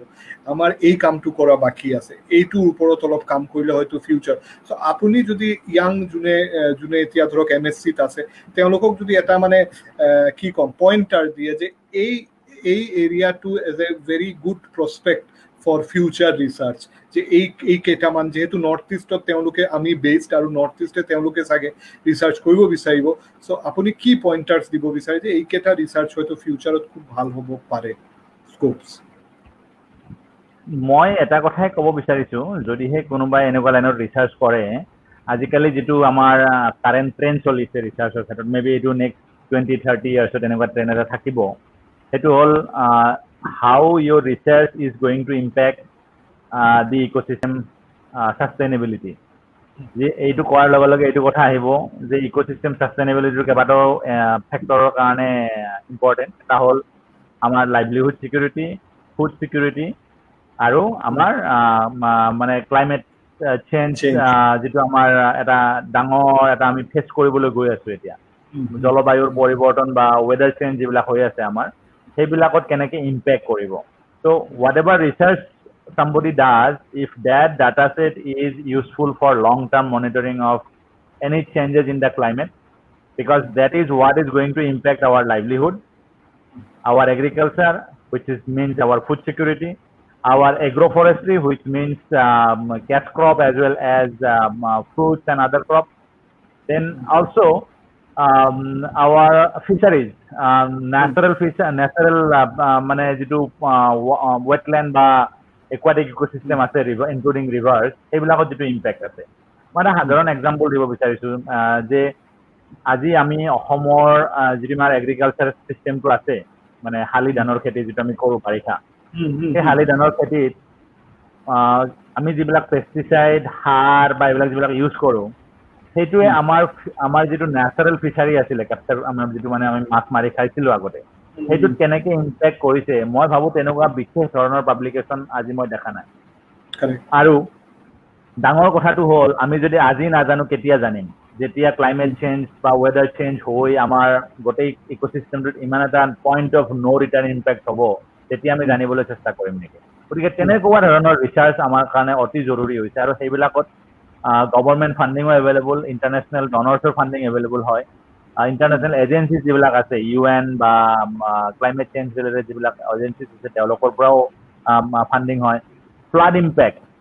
ফ্লাড ইম্পেক্ট অন ইক'চিষ্টেম কি ধৰণৰ আমাৰ জানিবলৈ একো নাই আচলতে আজি ক'বলৈ গ'লে। আমি চবেই জানো, কিন্তু ট্ৰেডিশ্যনেলি যে বানপানী হ'লে আমাৰ মাছ চাছ ভাল হয়, বাঢ়ে, কিন্তু কিয় হয় আমি তাক ভালকৈ আজিলৈকে ফাইণ্ড আউট কৰিব পৰা নাই। আমি কওঁহে কথাটো, ট্ৰেডিশ্যনেল নলেজ আছে আমাৰ, ট্ৰেডিশ্যনেল প্ৰেক্টিচ বহুত আছে, সেইটো বস্তু এটা। ট্ৰেডিশ্যনেল নলেজ আৰু ট্ৰেডিশ্যনেল প্ৰেক্টিচটোকো কেনেকৈ আমি আমাৰ ৰিচাৰ্চত ভৰাই ল'ব পাৰোঁ। কাৰণ গাঁৱৰ মানুহে যিটো কথা ভাবে, কয়, সেই কথাটোৰ লগত আমাৰ চায়েন্স কি ধৰণে জড়িত আছে, আৰু সেইটো তেতিয়া তেওঁলোকক বুজাবৰ কাৰণে বেছি বেটাৰ হ'ব, যদিহে আমি কিবা এটা চেঞ্জ বিচাৰোঁ, বিহেভিয়াৰেল চেঞ্জ বিচাৰোঁ তেওঁলোকৰ পৰা। কাৰণ ছাপ'জ মানুহে চবে সাৰ ইউজ কৰে, চবে পেষ্টিচাইড ইউজ কৰে বহুতে, মানে খেতিৰ ক্ষেত্ৰত। গতিকে সেইটো যদি কৰিব নালাগে, কিয় নালাগে, কেনেকৈ বেলেগ অল্টাৰনেটিভ ইউজ কৰিব, যদি তেওঁলোকৰ ট্ৰেডিশ্যনেল নলেজটো লৈ, ট্ৰেডিশ্যনেল প্ৰেক্টিচটো লৈ যদি আগ নাবাঢ়ো, তেওঁলোকক আমি বুজাবই নোৱাৰিম। মোৰ ৰিচাৰ্চ হৈয়ে PhD বা পেপাৰত থাকি যাব, সেইটো অন গ্ৰাউণ্ড ইমপ্লিমেণ্টেশ্যনত কেতিয়াও নাহিব। গতিকে যি ৰিচাৰ্চে নকৰোঁ, অন গ্ৰাউণ্ড ইমপ্লিমেণ্টেশ্যনটো যদি কৰিব পৰা যায়, তেন্তে সেই ৰিচাৰ্চৰ ভেলুটো বেছি, ইম্পেক্ট যদি আমি ইম্পেক্ট এছেছ কৰা যায় এটা ৰিচাৰ্চৰ, সেই ইম্পেক্টটো বেছি। সেইটো আমাৰ নতুন প্ৰজন্মই অলপ মনত ৰাখিলে ভাল হ'ব ভৱিষ্যতে। চ' এইটো মই ভাবোঁ যে এইটো যিমান আপুনি ক'লে, এই প্ৰতিটো কথাই প্ৰকৃতপক্ষে মানে মই ভাবোঁ যে ভেৰি প্ৰেক্টিকেল এণ্ড ভেৰি আমি এইটো প্ৰেক্টিচ কৰিব পৰা কথা, এইটো ইমান টান নহয়, আৰু যোনটো আমি কৰোঁ। কিন্তু এতিয়া ফিৰোজ দা, মই ভাবোঁ যে মই এটা মোৰ এইটো পাৰ্চনেল বাৰু অপিনিয়ন, মই দেখা পাইছোঁ যে এটা চেন্স অফ কি ক'ম এক্টিভিজম ৱাইল্ড লাইফ ৰিচাৰ্চৰ লগত এটা অভিন্ন অংগ এক্টিভিজম বাট আমি এতিয়া মই এটা ভাবি আছো যে এটা ফেজত যেতিয়া আৰণ্যক আহিছিলে তেওঁ আৰণ্যকৰ এক্টিভিজমৰ কাৰণে বহুত আৰণ্যক বা নেচাৰ্ছ বেকনো হয়তো তেতিয়া আছিলে এটা এক্টিভিজমৰ কাৰণে ধৰক বহুত ৱাইল্ড লাইফ চেঞ্চুৰীৰ মানে ডেভেলপমেণ্ট হৈছে বা সেনেকুৱা হৈছে কিন্তু আজি আপুনি ভাবেনে যে ইন দ্য নেম চেকৰ কাৰণে এক্টিভিজমটো হয় এটা প্ৰতীকভাৱে যে পিপল আৰ লাইক এইটো হ'লে অলপ ফূৰ্তি ফাৰ্তা কৰি আহিম এইটো কেণ্ডেল লাইট লৈ গুচি যাম অলপ মই মানে মোৰ এইটো মানে খুব প্ৰেক্টিকেল মই কিয় ক'লো আপোনাক মই প্ৰথমতে কৈছিলো আৱনীৰ কথা ক'ম যেহেতু আপুনি টাইগাৰৰ লগত জড়িত মই দেখা পাইছিলো যে মানে একদম মানুহ মানে বয়েল হৈ গৈছিলে আৱনীৰ কেছটো লৈ বাৰু এইটো আই ৰেচপেক্ট ইট কিন্তু তেওঁলোকে মানে মানে যেনেকুৱা আজি ষ্টাৰ্ট হৈছিলে সুশান্ত সিং লৈ গৈ এতিয়া সুশান্ত ক'ৰবাত গুচি গ'ল কংগনা ৰাণাৱত আহি গ'ল চ' যোন মুদ্দাৰ পৰা আৰম্ভ হয় এক্টিভিজমটো গৈ ক'ৰবাত গুচি যায় যেনেকুৱা আমি ৱিকিপিডিয়াৰ পেজৰ ভিতৰত তাৰপিছত আল্টিমেটলি কি হয় কিন্তু আৱনী যেতিয়া মৰি গ'ল আৱনীক যেতিয়া মাৰি পেলালে তাৰপিছত এওঁলোকে কেণ্ডেল লাইট পাৰ্টিয়ে তাৰপিছত নেক্সট মই ভাবো কেণ্ডেল লাইটৰো দৰকাৰ আছে বাট পাৰ্চিষ্টেঞ্চিটো মই ভাবো অলপ কম তাৰপিছত কিমান টাইগাৰে মৰিল বা কিমান টাইগাৰৰ কি হ'ল নবডি ইজ বদাৰ্ড এবাউট সেই যে এটা হঠাৎকে এটা ইভাপৰেশ্যন এটা হৈ যায় সেইটো আপুনি কি ভাবে দাদা মই এটা বস্তু ফিল কৰোঁ চবৰে ৰাইট আছে যিটো ৱেত তেওঁলোকে বিচাৰে কনজাৰ্ভেশ্যন কৰিবৰ কাৰণে আৰু মই ভাবোঁ এক্টিভিজিম ইজ এ ভেৰি কি পাৰ্ট অফ কনজাৰ্ভেশ্যন আৰু এক্টিভিজিমটো জেনেৰেলি কি হয় সাধাৰণতে আমাৰ এক্টিভিজিমবিলাকৰ ক্ষেত্ৰত আমি বেছি লজিকেল নহয় এক্টিভিজিমত লজিকটো কম আহে এক্টিভিজিমত মানে ইম'শ্যন বেছি আহে আৰু সেইকাৰণে সেইটো আৰু emotion doesn't last long but logic last long গতিকে মই সেইটো তুমি যিটো কথা কৈছা যে ইম'শ্যনেল হয় কাৰণে কেতিয়াবা বহুত বস্তু লাষ্ট নকৰে লজিকেল হ'লে লাষ্টিং কৰিব পাৰে ইয়াক আগুৱাই ঠেলি লৈ যাব পাৰি এনেকুৱা ক্ষেত্ৰত যেতিয়া আমাৰ ইম'শ্যনেল আউটবাৰ্ষ্ট হয় তেতিয়া এক্টিভিজিমৰ পিকটো পাওঁ আমি এটা এক্টিভিজিম কৰিলে কিন্তু মই ভাবোঁ এক্টিভিজিমটোক চায়েন্স বা লজিক যিটো চাইণ্টিফিক ইনফৰ্মেশ্যন বা লজিকেল যিটো কুৱেশ্যনিং সেইটোৱে যদি ছাপৰ্ট কৰে তেতিয়াহ'লে সেই এক্টিভিজিমটো গৈ এটা এণ্ড ৰিজাল্টত আমি এটা এণ্ড ৰিজাল্ট পাব পাৰোঁ বেটাৰ ৰিজাল্ট পাব বেটাৰ ইম্প্ৰুভমেণ্ট মানে ইম্প্ৰুভ হোৱাটো পাব পাৰোঁ ছাপ'জ আমি যদি কথা এটা কওঁ যে কোনোবা এটা এৰিয়া সংৰক্ষণৰ কাৰণে বেয়া হৈ গৈছে যদি আমি এনেই দুটা ফটোশ্বপ কৰিও দি পেলাই যদি আমি এক্টিভিজিম কৰোঁ then it will create an emotional outburst among people কিন্তু যেতিয়া মানুহে গম পাব যে একচুৱেলি এনেকুৱা হোৱা নাই তেতিয়া সেই যিখিনি মানুহে বিৰাট ইম'শ্যনেলি ইনভলভ হৈছিলে দে বিকাম ডিপ্ৰেছ নহয় এনেই ক'লে কাৰণে আমিও দৌৰি গ'লোঁ কিন্তু যদি সেইটো আমি বেকগ্ৰাউণ্ডটো যদি ভালকৈ বনাই লৈ চাইণ্টিফিকেলি যদি লজিকেলি যদি আমি আগবাঢ়োঁ মই ভাবোঁ তেতিয়া তাৰ যিটো ৱেটেজ থাকিব আৰু সেইটো মানে সেইটো পাম দিয়া বেলুন নহয় তাৰমানে সেইটো পাম দিয়া বেলুন নহয় সেইটোৰ ভিতৰত বহুত মানে নাফাটাকে থকা বেলুন এটা তাৰমানে ডাঠ কামৰা বেলুন এটা তাৰমানে সেইটো বহুত দিন লাষ্টিং কৰিব আৰু ছাষ্টেইন কৰিব গোটেই কেম্পেইনটো আৰু কেম্পেইনবিলাক সাধাৰণতে আমাৰ ইম'শ্যনত যিবিলাক বেছিকৈ আগবাঢ়ি যায় সেইবিলাক সোনকালে ফল হোৱাৰ চান্স থাকে কিন্তু যিবিলাক প্ৰেক্টিকেল নলেজক লৈ পেলাই আগবাঢ়ি যোৱা যায় সেইখিনি আমাৰ বহুদিন লাষ্ট কৰে and it gives A result বহুত কেম্পেইন আছে তেনেকুৱা যিবিলাকৰ পৰা ৰিজাল্ট আহিছে আপুনি যেহেতু ফিৰোজ দা মোৰ এটা খুব আকৌ পাৰ্চনেল এটা প্ৰশ্ন আপোনাক আপোনাৰ হেৰিটো মই জানিব বিচাৰিছোঁ যে আজিকালি কেম্পেইনৰ নামত there are very good campaigns and some campaigns are really wonderful campaigns যে হয়তো স্পিচিজ এক্সটিংকশনটো ৰখাই দিছে just by even school student participation just school student গৈছে but on the other hand মই আৰু এটা ধৰণৰ কেম্পেইন দেখা পাই আছো যোনটো for the name of check of কেম্পেইনটো হৈ আছে হয়তো পেপাৰত সেইটো পাব্লিচিটি হ'ল বা সেনেকুৱা হ'ল আজি হয়তো মানুহে কাউণ্টাৰ প্ৰশ্নটোও নকৰা হৈছে যেহেতু চবৰে পাব্লিচিটি হৈ আছে ইউ স্ক্ৰেচ মাই বেক আই স্ক্ৰেচ ইউৰ বেক চবৰে পাব্লিচিটি হৈ আছে এভৰিবডি ইজ হেপী কিন্তু যাৰ কাৰণে কেম্পেইনটো হৈ আছে তাৰ কোনো বেনিফিট হোৱা নাই এজ এ হোল চ' এই বস্তুটো আমি তাতে বহুতৰ ইম'শ্যন আপুনি যেনেকুৱা ক'লে ইম'শ্যন জড়িত থাকে বহুতৰ মানি জড়িত থাকে বহুতৰ এছেট ইনভলভ হৈ থাকে আপুনি কি ভাবে যে এনেকুৱা কেম্পেইনক আমি অলপ প্ৰত্যাহ্বান চেলেঞ্জ বা সেনেকুৱা দিব লাগে নে নাই আমি ভাবো যে নহ'লেতো মানুহ গুড কেম্পেইন আৰু বেড কেম্পেইনৰ মাজত ডিফাৰেঞ্চিয়েটে নাথাকে আৰু bad campaign will generate more popularity than good campaign Yes, ইচ্ছা কৰিলে চেলেঞ্জ দিব পাৰি, কিন্তু মই ভাবো মোৰ প্ৰিন্সিপলটো এনেকুৱা আকৌ যে মই সেই চেলেঞ্জ যিটো দিব যাম তাত সময়টো দিয়াতকৈ মই এই এনেকুৱা যিটো এটা যদি ভৱিষ্যতে আকৌ, কাৰণ এইটো কেম্পেইন মৰিব পাৰে ভৱিষ্যতে, যদি আকৌ ভাল কেম্পেইন এটা আহে যিটো কেম্পেইনত মোৰ কামটো মই যিখিনি ৰিচাৰ্চ কৰি ডাটা কালেক্ট কৰিছিলোঁ সেইটোৱে বেছি ইম্পেক্ট কৰিব পজিটিভলি, মই তেনেকুৱা কামতে বেছি আকৌ মানে টাইম দিবলৈ বিচাৰিম rather than much smearing on this campaign on a kind of, কাৰণ কেম্পেইনবিলাক যিটো মই আগতে ক'লোঁ ইট উইল ডাই ডাউন যদি এইটো চাইণ্টিফিক বা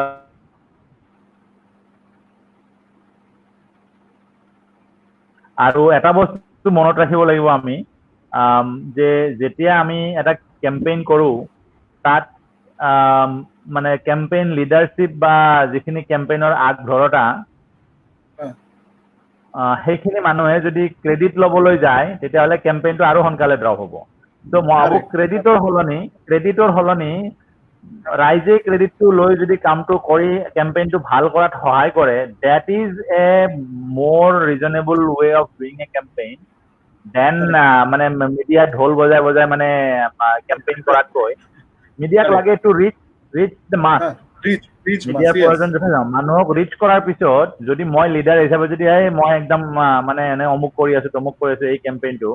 মোকহে মানুহে চিনি পাব, বাকী মানুহবিলাক গমেই নহয়, বাকী মানুহবিলাকে এতিয়া ডিপ্ৰেছ ফিল কৰিব যে নাই এইটো মানে এইবাৰ চিফ মিনিষ্টাৰে হ'ব নেকি বুলি ভাবিব তাৰমানে দিনৰ কিছুমান মানুহে। গতিকে সেনেকুৱা নহয়, মানে মই একদম ফ্ৰেংকলি কৈছো সেইকাৰণে যে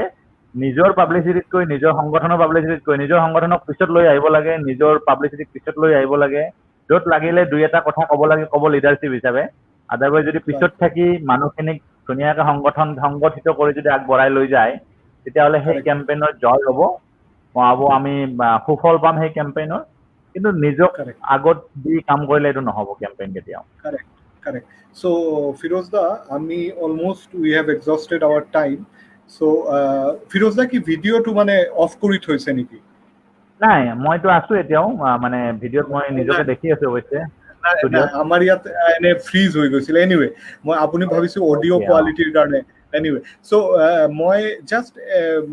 যোন মানুহতে আমাৰ লগত কমিউনিকেট কৰিছে আমি জাষ্ট এবাৰ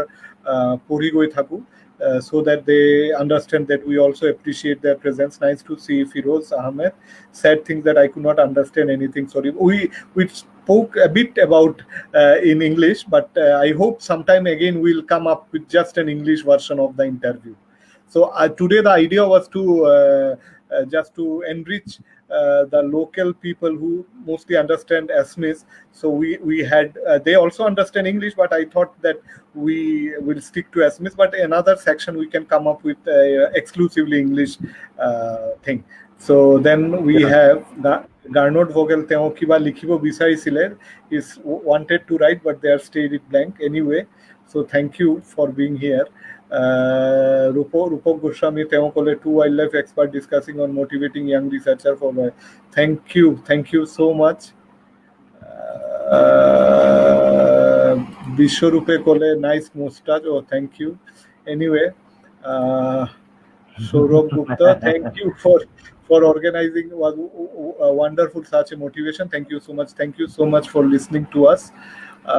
Then last, this is one, Jim says, so great to see you, Firoz. I was hoping you might conclude with a short summary in English. Would it be possible? I hope Firozda can do so, a very short summary in English, maybe what we just now discussed, maybe a very small, within 1 minute, if you can sum up about a bit. It's actually a long thing. I don't think we should summarize this now because we are almost ending our time. Hope we can do an English version sometime sooner or later. That might be better, and we'll communicate that it will be in English so that people who would like to participate can actually join us. Language, we should probably fix what is the language we'll be using, because I feel like Jim and Gernot and other people who are from other countries, they might be just feeling little bit, we expected, but it is all in local language, so cannot understand anything. We will do it again. Sure, I promise that we'll come up with English very soon. I'll check availability of Firozda very soon, and we'll get back to you. So we have Shupriyo Chakma. He says, Thank you, Firoz Bhai, for sharing your experience. I am recalling my old struggling days. We all struggled at one point of time. Yes. So Prasanna Kolita says, thanks a lot, Firoz Ahmed sir, for sharing his knowledge with us. Thank you, Joyatulke sir, for giving us the opportunity. Thank you so much. It's my pleasure. This is Boykar Asian means Tamang. He says, hi Firoz sir, ki khobor. I think as you see, Firoz da is always hale and hearty and inspiring. Manush Pratim Rajvanshi, hello sir, good evening to you. And so that's, we come to an end of the program. So it was brilliant that we got Firozda, because he keeps on hibernating, because he is in field and out of network in many times. So it's great that we got him, and thank you, Firozda, for giving us the time. And I hope, because I see in your eyes that you want to talk to youths and you want to inspire them, and so that they can contribute also. So I hope that next time we will come up with an English edition of the same interview, and so that we can have a much more wider audience group. And thank you, Firozda, once more for being here and giving us the time. Thank you, Joyaditya, for your invitation and for this lively discussion. I really enjoyed it, and I hope we will be able to do more sessions in future. Thank you, Looking Firozda. forward. Thank you, Firozda. You stay back, Thank you. Firozda. I will just end the broadcast and go back to you. Yeah. Okay.